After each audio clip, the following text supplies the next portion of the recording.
11 million people, 11 million Cubans. That is how many people the U.S.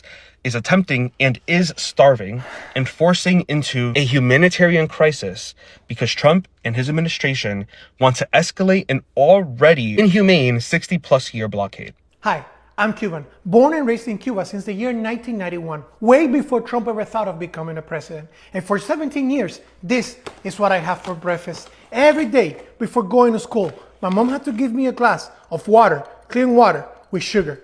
And this was my breakfast. For 17 years, when I had to go to school, my mom, we only got one bread per day. I would eat mine for breakfast, and for lunch, my mom would give me hers. And while putting a little bit of oil and a little bit of salt, this was my lunch. One single piece of bread for lunch. For 17 years, my whole family, a family of 5, okay? We're a family of 5. And this is what we have for dinner. A glass of milk with some saltine cookies in it, a little bit of coffee, and a little bit of sugar. That's all we have for dinner. So for 17 years, we've been suffering this. Was that not humanitarian enough for you? This was my situation and the situations of millions of kids in Cuba.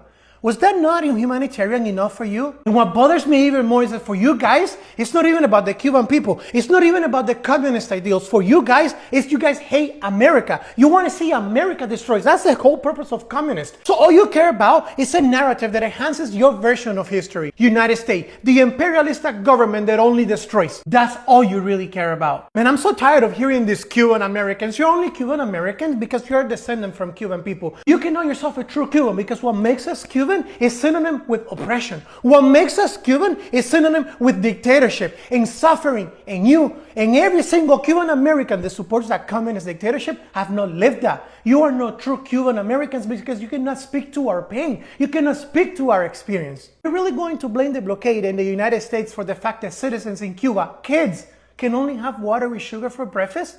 Is this really the blockade with all the land and the fertile land that Cuba has? Is this really the fault of the United States? No, my friend. No, my communist friend. This is not the imperialistic United States. This is nothing but communism and socialism at its finest.